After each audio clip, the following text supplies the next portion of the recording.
ദൈവനാമത്തിന് മഹത്വമുണ്ടായിരിക്കട്ടെ. പ്രിയ സഹോദരീ സഹോദരന്മാരെ, ലോകരക്ഷകനായ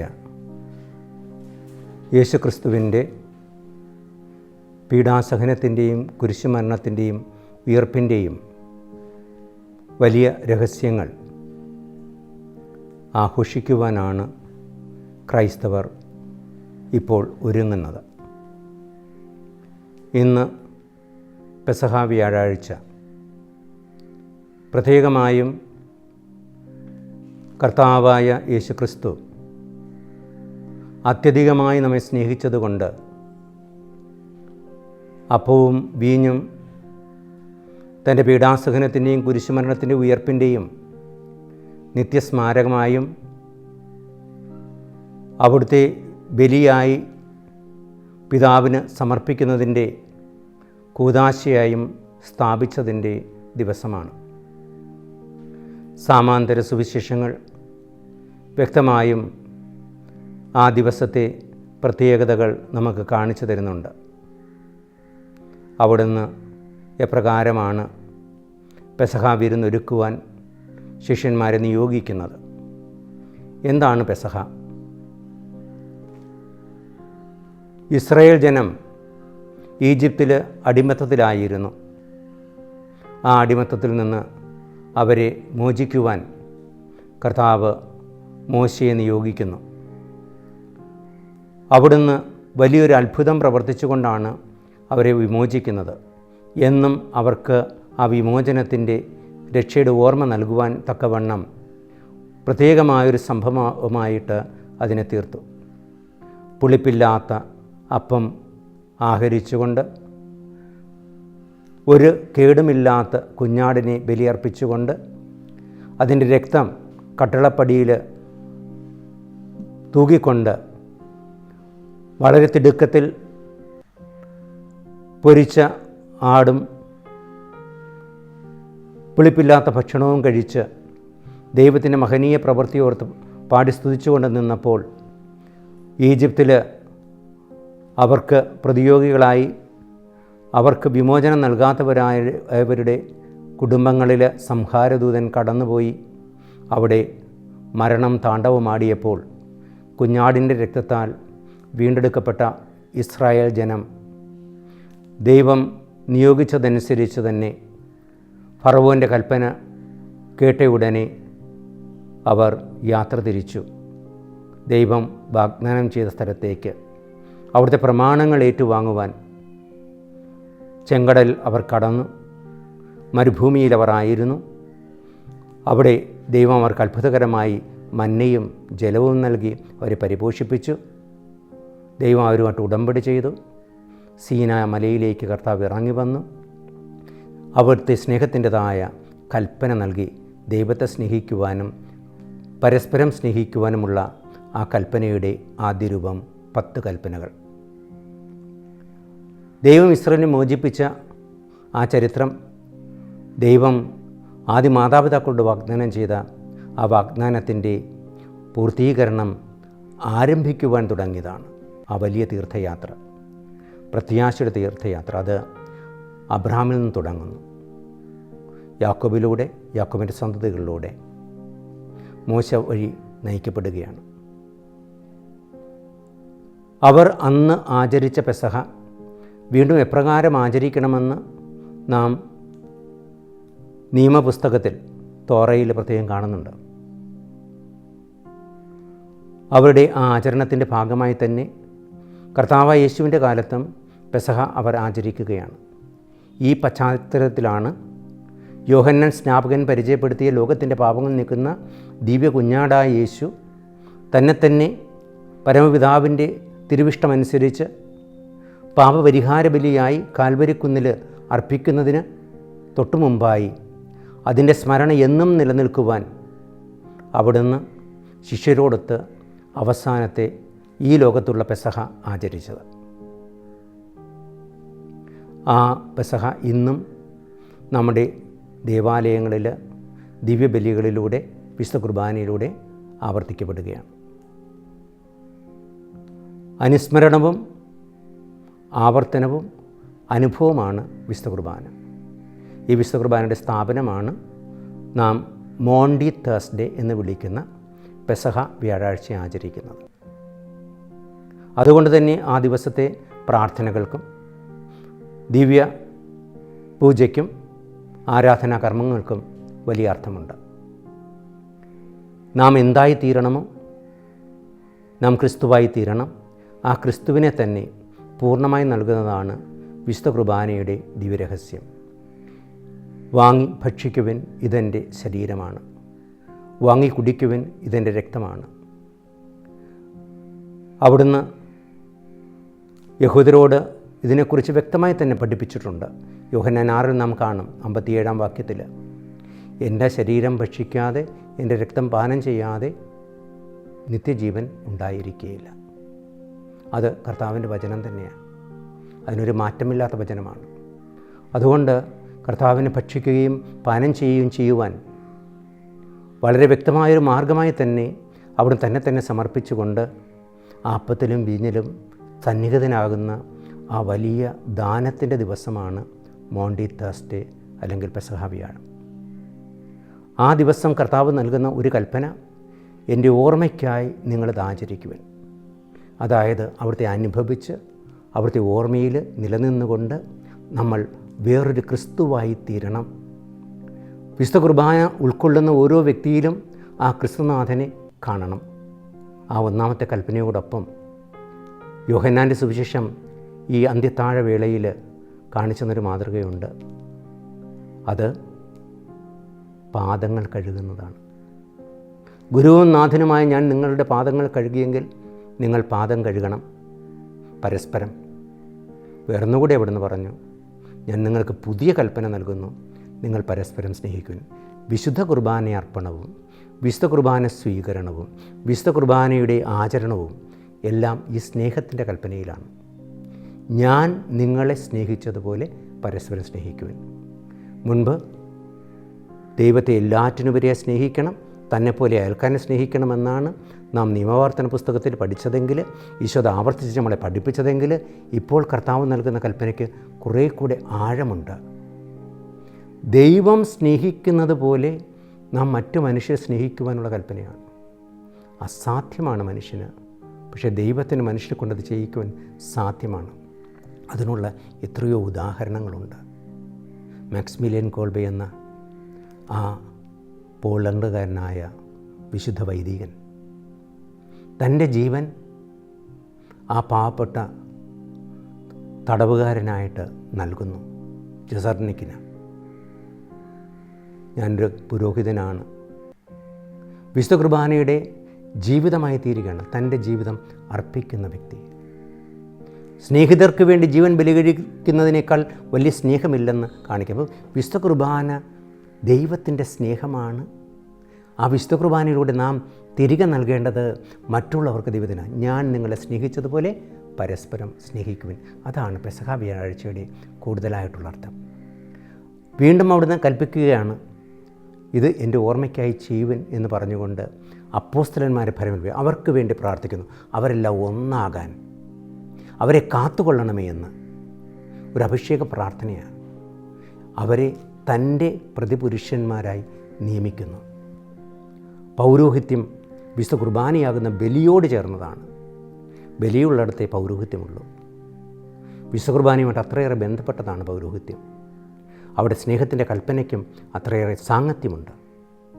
അതുകൊണ്ട് തന്നെ പ്രിയ സഹോദരങ്ങളെ, നാം ഈ പെസഹ ദിനങ്ങൾ ആചരിക്കുമ്പോൾ, അവിടുത്തെ പീഡാസഹനത്തെയും കുരിശുമരണത്തെയും ഒക്കെ ആചരിക്കുമ്പോൾ, പഴയ നിയമത്തിലെ പെസഹയും പുതിയ നിയമത്തിലെ ഈശോ നമുക്ക് കാണിച്ചു തന്ന ആ കടന്നുപോകലിൻ്റെ പീഡാസഹനത്തിൻ്റെയും കുരിശുമരണത്തിൻ്റെയും ഉയർപ്പിൻ്റെയും അതേ സ്മരണ നാം വിശുദ്ധ കുർബാനയിലൂടെ ഇന്നും അനുഭവിക്കുന്ന യാഥാർത്ഥ്യമാണ്.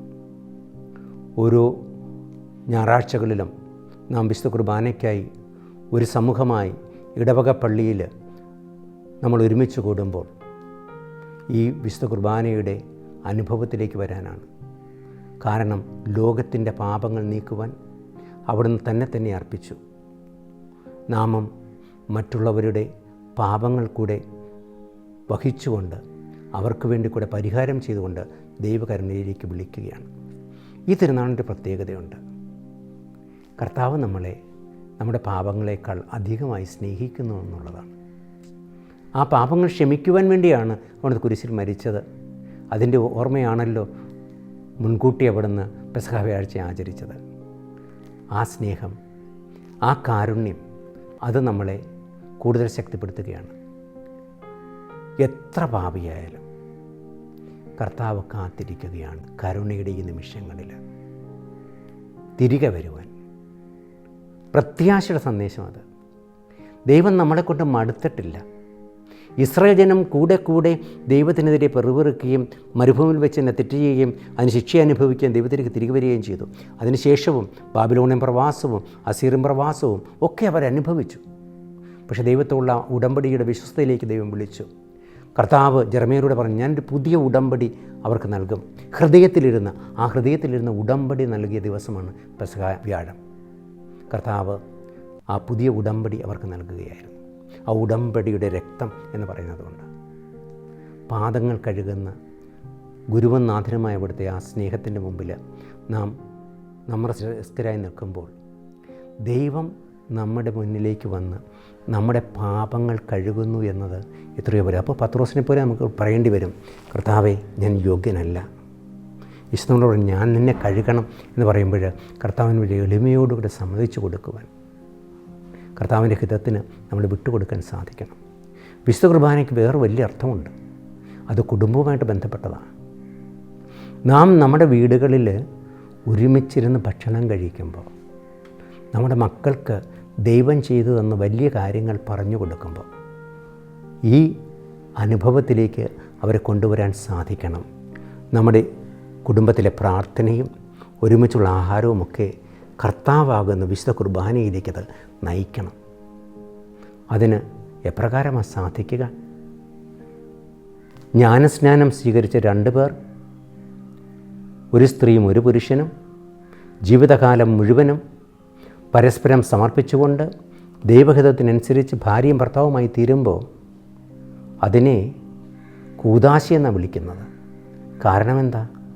അവർ സ്വയം കൊടുക്കുകയാണ്. ആ കൊടുക്കൽ ഇങ്ങനെയാണ് ക്രിസ്തുവിൻ്റെ ബലി പോലെ. അപ്പോൾ കുടുംബത്തിൽ പെസഹ നമ്മൾ ആചരിക്കാറുണ്ട്. അത് കേരളത്തിൻ്റെ ഒരു കസ്റ്റമാണ്. ആ പെസഹ അപ്പത്തെ നാം പങ്കുവെക്കുമ്പോൾ ഓർക്കണം, വീട്ടിലെ ഏറ്റവും മുതിർന്ന ആൾ ഏറ്റവും ഇളയ ആളോട് പറഞ്ഞുകൊണ്ട് ആ അപ്പം മുറിക്കുമ്പോൾ തൻ്റെ തന്നെ ശരീരത്തെ മുറിച്ച് നൽകുന്ന ദൈവത്തിൻ്റെ സ്നേഹമാണെന്ന് ഓർക്കണം. ആ സ്നേഹത്തെ നമുക്ക് എന്നും പങ്കുവയ്ക്കുവാനും സാധിക്കണം. ആ സ്നേഹത്തെ പങ്കുവയ്ക്കുന്ന പ്രത്യാശയുടെ ദിനങ്ങളായിരിക്കട്ടെ ഈ പെസഹ എന്ന് ആശംസിക്കുന്നു. പെസഹ വ്യാഴാഴ്ചകളിൽ കേരളത്തിൽ നമുക്ക് ഒരു പ്രത്യേക ആചാരമുണ്ട്. പെസഹ അപ്പം വീടുകളിൽ നമ്മൾ മുറിച്ച് പങ്കുവയ്ക്കുന്നത്.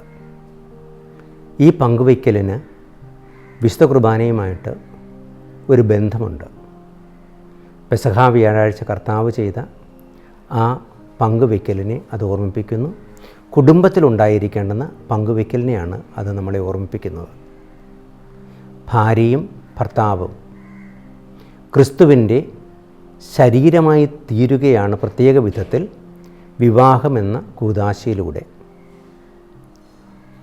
അവർക്ക് ദൈവം നൽകുന്ന ദാനമായ മക്കൾ അവരെയും ദൈവികരായി വളർത്തിക്കൊണ്ട് യേശുവിൻ്റെ ചൈതന്യത്തോടെ വളർത്തിക്കൊണ്ട് വരുവാൻ സഹായമായ ഒന്നാണ് നമ്മുടെ വീടുകളിലെ പെസഹ ആചരണം. അത് പെസഹ ദിനത്തിൽ ചെയ്യുന്ന പ്രത്യേക കർമ്മമാണെങ്കിലും ആ മനോഭാവത്തോടുകൂടെ ഒരുമിച്ചുള്ള നമ്മുടെ ഭക്ഷണവും ഒരുമിച്ചുള്ള നമ്മുടെ പ്രാർത്ഥനയും നമ്മുടെ കുടുംബങ്ങളിൽ ഉണ്ടാവുവാൻ പ്രത്യേകം ശ്രദ്ധിക്കണമെന്ന് ഓർമ്മിപ്പിക്കുകയാണ്. പരസ്പരം പാദം കഴുകുന്ന ആ സ്നേഹം നമുക്കുണ്ടാവണം.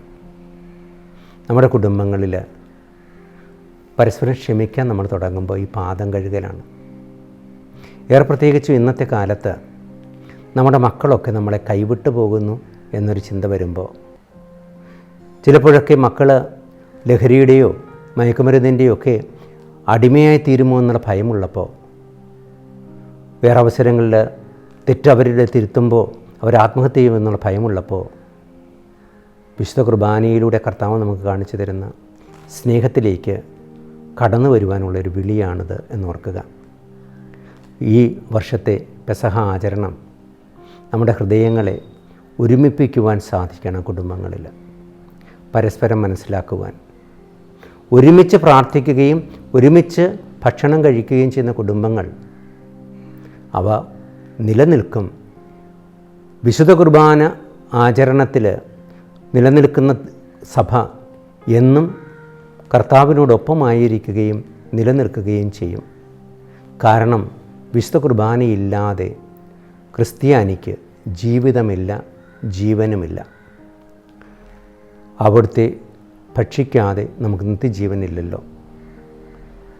ഈ പെസഹായിൽ നാം ആചരിക്കുന്ന നമ്മുടെ കുടുംബജീവിതത്തിൻ്റെ പ്രത്യേകതകളാണ്. ഒന്ന്, വിശുദ്ധ കുർബാനയിലൂടെ ഈശോ നമ്മളോടുള്ള വിശ്വസ്തത കാണിക്കുകയാണ്. ഞാൻ എന്നും നിങ്ങളോടുകൂടെ ഉണ്ടായിരിക്കും. ഈ വിശ്വസ്തത തന്നെയാണ് നമ്മുടെ കുടുംബങ്ങളിലും ഉണ്ടായിരിക്കേണ്ടത്. ഭാര്യയും ഭർത്താവും പരസ്പരം സപ്പോർട്ടായിത്തീരുന്നത്, മക്കൾ മാതാപിതാക്കൾക്ക് സപ്പോർട്ടായിത്തീരുന്നത്, മക്കൾക്ക് കൂടെ നടക്കുന്ന മാതാപിതാക്കളായിത്തീരുന്നത്. ഇവിടെ കുടുംബങ്ങളിൽ പരസ്പരം മനസ്സിലാക്കാതെ സ്വാർത്ഥത തേടുമ്പോൾ, സ്വന്തം സുഖവും സൗകര്യവും തേടുമ്പോൾ കുടുംബം തകരുന്നതായി കാണുന്നു. നമ്മുടെ കുടുംബങ്ങളിൽ പങ്കുവയ്ക്കലുകൾ പരിശീലിപ്പിക്കണമെങ്കിൽ നമ്മുടെ കുടുംബങ്ങൾ കുറേ കൂടെ ശക്തമായി തീരണം. ആ ശക്തമായ കുടുംബ ബന്ധങ്ങളിലേക്ക് നാം കടന്നു വരണമെന്ന് കൂടെ ഓർമ്മിപ്പിക്കുന്നു. നമ്മുടെ കൊച്ചു കൊച്ചു ആചാരങ്ങൾ ഉണ്ടായിരുന്നു. ആ ആചാരങ്ങളും കുടുംബത്തിലേക്കുള്ള തിരിച്ചുവരവുമൊക്കെ നമുക്ക് കൊണ്ടുവരാൻ സാധിക്കട്ടെ എന്ന് ഓർമ്മിപ്പിക്കുന്നു. പെസഹ ദിനത്തിൽ നമ്മൾ ചെയ്യുന്ന വേറൊരു കർമ്മം ദേവാലയത്തിൽ ആരാധനയ്ക്ക് പോകുന്നതാണ്. വിശുദ്ധ കുർബാനയുള്ള കർത്താവിൻ്റെ സാന്നിധ്യത്തെ ആരാധിക്കുമ്പോൾ ഈ ദിവസം നമ്മളെ പ്രേരിപ്പിക്കുന്നത് പെസഹ ദിനത്തിലെ ദിവ്യബലിക്ക് അവസരത്തിൽ നമ്മൾ നൽകുന്ന കാഴ്ചകൾ അത് പാവപ്പെട്ടവർക്ക് വേണ്ടിയുള്ള കാഴ്ചകളായിട്ടാണ് കരുതുന്നത്. അതിനായിട്ടാണ് അത് നൽകപ്പെടുന്നത്. ആ ദിവസത്തിലെ കാഴ്ചകൾ നാം പാവപ്പെട്ടവർക്ക് നൽകുമ്പോൾ ഈ പങ്കുവയ്ക്കലിൻ്റെ പാഠം നമ്മളെ പഠിപ്പിക്കുന്നു. കർത്താവായ യേശു തന്നെ പൂർണ്ണമായി നമുക്ക് നൽകിയതുപോലെ നമുക്കും കർത്താവിൻ്റെ എളിയ ദാസരോട് ഒന്നു ചേർന്നുകൊണ്ട് നമ്മളുടെ കഴിവും സമയവും സ്നേഹവും നമുക്കുള്ള ധനവുമൊക്കെ പങ്കുവയ്ക്കുവാൻ സാധ്യമാവണം. ഈ പെസഹയിൽ പ്രത്യേകമായി ഓർമ്മിപ്പിക്കുവാനുള്ളത് ദൈവത്തിൻ്റെ കരുണയെ നാം പ്രാപിക്കുവാനുള്ള ഏകമാർഗം പരസ്പരമുള്ള സ്നേഹവും പങ്കുവയ്ക്കലുമാണ്. ഇത് ക്ഷമയുടെ ദിവസമാണ്, അനുരഞ്ജനത്തിൻ്റെ ദിവസമാണ്. അതിനാണ് കർത്താവ് പാദങ്ങൾ കഴുകിയത് എന്ന് ഞാൻ ഓർക്കുന്നു. പത്രോസിനോടും യൂദാസിനോടും ഒക്കെ ഒരുപോലെ സ്നേഹത്തോടെ പെരുമാറുന്ന കർത്താവ് അവർക്കൊരു വിളി കൂടെ നൽകുകയാണ്, തെറ്റിലേക്ക് പോകാതിരിക്കുവാൻ. പത്രോസിനെ അവിടുന്ന് പെസഹ രാത്രിയിൽ ഓർമ്മിപ്പിക്കുന്നുണ്ട്. പ്രലോഭനത്തിൽ അകപ്പെടാതിരിക്കാൻ ഉണർന്നിരുന്ന് പ്രാർത്ഥിക്കുക. ഈ ഉണർന്നിരുന്ന് പ്രാർത്ഥിക്കുക എന്ന് പറയുന്നത് നാം പത്രോസിൻ്റെ ജീവിതത്തിലെ ആ രാത്രിയിലത്തെ അനുഭവത്തിൽ കാണാം. ഉണർന്നിരുന്ന് പ്രാർത്ഥിക്കുന്നതിന് പകരം അവൻ ഉണർന്നിരുന്നു സ്വയം സുഖത്തിന് വേണ്ടിയുള്ള തീ കായലിലായിരുന്നു. കർത്താവിനോടൊപ്പം സഹിക്കുവാൻ അവന് സാധിച്ചില്ല. ആ ഒരു ബലഹീന നിമിഷത്തിൽ കർത്താവിനെ തള്ളിപ്പറയാൻ പോലും അവന് കഴിഞ്ഞു. എങ്കിലും അവൻ ആ സ്നേഹത്തിലേക്ക് തിരികെ വന്നു. കർത്താവിനെ ബന്ധിച്ചു കൊണ്ടുപോകുമ്പോൾ അവൻ 3 പ്രാവശ്യം കർത്താവിനെ തള്ളിപ്പറഞ്ഞപ്പോൾ കോഴി കൂവിയത് കേട്ടപ്പോൾ, കർത്താവിൻ്റെ തിരുമുഖം കണ്ടപ്പോൾ അവൻ പുറത്തുപോയി കരഞ്ഞിട്ട് ആ സ്നേഹം അവൻ ആവർത്തിക്കുന്നുണ്ട്. ആ സ്നേഹത്തിലേക്ക് അവൻ തിരിച്ചു വരുന്നുണ്ട്. ഉയർപ്പിന് ശേഷം കർത്താവ് തീക്കനൽ കൂട്ടിവെച്ച് അവനെ അത് ഓർമ്മിപ്പിക്കുന്നു. അപ്പവും ചുട്ട മീനും കൊടുത്തുകൊണ്ട് അവന് പ്രാതൽ നൽകുന്നു. എന്നിട്ട് അവനോട് ചോദിക്കുന്നു, നീ എന്നെ സ്നേഹിക്കുന്നുവോ? അവൻ അതിനുത്തരം നൽകുന്നു, ഞാൻ നിന്നെ സ്നേഹിക്കുന്നു, സമസ്തവും നിനക്കറിയാമല്ലോ. ഈ പെസഹ വ്യാഴാഴ്ചയും കർത്താവ് അന്ന് 2000 വർഷങ്ങൾക്ക് മുമ്പ് കുരിശിൽ മരിച്ചതിൻ്റെ ഓർമ്മയും ഉത്ഥാനത്തിൻ്റെ ഓർമ്മയും എല്ലാം നിലനിർത്തിക്കൊണ്ട് നമ്മുടെ അനേകം പാപങ്ങൾ ക്ഷമിച്ച് നമ്മളെ ദൈവത്തോട് അനുരഞ്ജനപ്പെടുത്തിയതിൻ്റെ ആ ഓർമ്മ ആചരിച്ചുകൊണ്ട് നമ്മൾ നിൽക്കുന്ന നമ്മളോട് വീണ്ടും ചോദിക്കുന്ന ഒരു ചോദ്യമുണ്ട്, നീ എന്നെ സ്നേഹിക്കുന്നുവോ? അതിനുള്ള ഉത്തരം, ഉവ്വ് കർത്താവേ, ഞാനങ്ങയെ സ്നേഹിക്കുന്നു, നിനക്ക് സമസ്തവും അറിയാമല്ലോ. പെസഹ വ്യാഴാഴ്ച നമ്മുടെ ദേവാലയങ്ങളിൽ നടത്തപ്പെടുന്ന വേറൊരു ശുശ്രൂഷ പാദം കഴുകൽ ശുശ്രൂഷയാണ്. യോഹന്നാൻ്റെ സുവിശേഷത്തിലെ അന്ത്യത്താഴത്തിൻ്റെ വിവരണത്തിൽ അവിടുന്ന് ശിഷ്യന്മാരുടെ പാദങ്ങൾ കഴുകുന്നത് വിവരിക്കുന്നുണ്ട്. ആ രംഗത്തെ വീണ്ടും നമ്മുടെ മനസ്സിലേക്ക് കൊണ്ടുവരിക എന്നുള്ളതാണ് തിരുസഭയുടെ ലക്ഷ്യം. അതുകൊണ്ടാണ് ഈ ദിവസത്തിൽ പ്രത്യേകം കാൽ കഴുകൽ ശുശ്രൂഷ നടത്തപ്പെടുന്നത്. ലത്തീൻ സഭയിൽ ഫ്രാൻസിസ് പാപ്പ ഈ കാലുകഴുകൽ ശുശ്രൂഷയുടെ അർത്ഥം കൂടുതൽ വ്യക്തമാക്കത്തക്ക വിധം പുതിയ ഒരു മാറ്റം വരുത്തിയിരുന്നു. ആ മാറ്റം ഇപ്രകാരമാണ്: ദേവാലയത്തിലെ ശുശ്രൂഷകരുടെ പാദങ്ങളല്ല കഴുകുന്നത്, സമൂഹത്തിലെ വിവിധ ശ്രേണികളിൽപ്പെട്ട എല്ലാവരുടെയും പാദങ്ങൾ കഴുകുകയാണ്. കർത്താവിൻ്റെ രക്ഷ അത് സാർവത്രികമാണെന്ന് ഓർമ്മിപ്പിക്കുവാനാണ്. പാദം കഴുകൽ എളിമയുടെ ശുശ്രൂഷയാണ്. ഒരാൾ വീട്ടിലേക്ക് അത്താഴത്തിന് പ്രവേശിക്കുമ്പോൾ ക്ഷണിക്കപ്പെട്ട അയാളുടെ പാദങ്ങൾ കഴുകി സ്വീകരിക്കുന്ന ആ പ്രത്യേക കർമ്മമാണ് നടത്തുന്നത്. സാധാരണ അടിമകളാണ് അത് ചെയ്തിരുന്നത്, പാദം കഴുകി തുടയ്ക്കുന്നത്. കർത്താവ് പാദം കഴുകുമ്പോൾ ഓർമ്മിപ്പിക്കുന്നത്, ഞാൻ നിങ്ങളുടെ ഇടയിലേക്ക് വന്നത് അടിമയുടെ രൂപം സ്വീകരിച്ചു എന്ന് വിശുദ്ധ പൗലോസ് ഓർമ്മിപ്പിക്കുന്ന പോലെ അവിടുന്ന് എളിമപ്പെടുന്നതാണ്. ഈ പാദം കഴുകൽ ശുശ്രൂഷ ഓരോ പെസഹ വ്യാഴാഴ്ചയും നമ്മുടെ പള്ളികളിൽ ആവർത്തിക്കുമ്പോൾ നമ്മളോട് ആവശ്യപ്പെടുന്നത് എളിമപ്പെടുവാനാണ്. നമ്മുടെ സഹോദരൻ്റെ മുമ്പിൽ, നമ്മളെ തള്ളിപ്പറയുന്നവൻ്റെ മുമ്പിൽ, നമ്മളെ ഒറ്റുകൊടുക്കുന്നവൻ്റെ മുമ്പിൽ, നമ്മളെ വിട്ട് ഒളിച്ചോടി പോകുന്നതിൻ്റെ മുമ്പിൽ ഒക്കെ എളിമപ്പെട്ട് അവനെ സ്വീകരിക്കുക, സ്നേഹമുള്ള അവൻ്റെ സേവകനെ പോലെ. അതേസമയം അത് വാത്സല്യത്തോടെയുള്ളൊരു ശുശ്രൂഷയാണ്. നിൻ്റെ പാദം ഞാൻ കഴുകുന്നില്ലെങ്കിൽ നിനക്കെന്നിൽ പങ്കുണ്ടായിരിക്കില്ല. കർത്താവ് പാദം കഴുകുവാൻ അനുവദിക്കുന്നത് കർത്താവ് നമ്മുടെ പാപം മോചിക്കുവാൻ അനുവദിക്കുന്നതിന് ഉള്ള ഓർമ്മപ്പെടുത്തലാണ്. കുമ്പസാരം എന്ന കൂദാശ അല്ലെങ്കിൽ അനുരഞ്ജനത്തിൻ്റെ കൂദാശ നമ്മൾ സ്വീകരിക്കുന്ന ദിവസങ്ങൾ ആയിരുന്നല്ലോ ഈ പെസഹ കാലഘട്ടം. അവിടുത്തെ പങ്കുണ്ടാകുവാൻ, അവിടുത്തെ തിരുശരക്തങ്ങളെ സ്വീകരിക്കുവാൻ നമ്മളെ പ്രാപ്തരാക്കുവാൻ ഈ അനുരഞ്ജനം ആവശ്യമാണ്.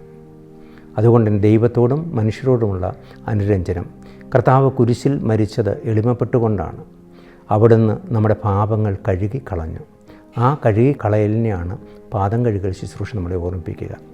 ഞാൻ എൻ്റെ സഹോദരൻ്റെ പാദം കഴുകുമ്പോൾ ഞാൻ എൻ്റെ സഹോദരൻ്റെ കുറ്റങ്ങൾ, ഏറെ പ്രത്യേകിച്ച് ഞാൻ എന്നോട് അദ്ദേഹം ചെയ്തെന്ന് ഓർക്കുന്ന അതിക്രമങ്ങളെ കഴുകിക്കളയുകയാണ്. ദേവാലയങ്ങളിൽ പാദം കഴുകുമ്പോൾ വേറൊരു കാര്യം കൂടെ ചെയ്യുന്നുണ്ട്. സുവിശേഷങ്ങൾ പറഞ്ഞിട്ടില്ലെങ്കിലും കർത്താവ് അത് ചെയ്തിരിക്കാനും സാധ്യതയുണ്ട്. പാദം കഴുകിയിട്ട് ചുംബിക്കും. ആ ചുംബനത്തിൻ്റെ അർത്ഥം കർത്താവിൻ്റെ ചുംബനമാണത്, യൂദാസിൻ്റെ ചുംബനമല്ല. ആ ചുംബനത്തിൻ്റെ പ്രത്യേകതയിൽ നാം കാണുന്നത് നമ്മെ പൂർണ്ണമായും അവിടുന്ന് ഒരു കൊച്ചു കുഞ്ഞിനെ പോലെ തൻ്റെ സ്വന്തമാക്കുന്നു. പാദം കഴുകൽ ശുശ്രൂഷ നമ്മളെ ഓർമ്മിപ്പിക്കുന്നത് ഈശോയെപ്പോലെ എളിമപ്പെടാനും സ്നേഹത്തോടുകൂടെ മറ്റുള്ളവരോട് ക്ഷമിക്കുവാനും ആ അനുരഞ്ജനത്തിലൂടെ കർത്താവിൻ്റെ ആ ദിവ്യവിരുന്നിലും അവിടുത്തെ ജീവനിലും പങ്കുചേരുവാനുമാണ്.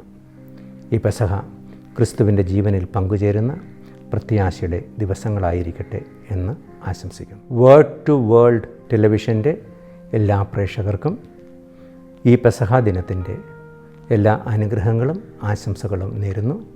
കർത്താവായ യേശു നമ്മെ അനുഗ്രഹിക്കട്ടെ.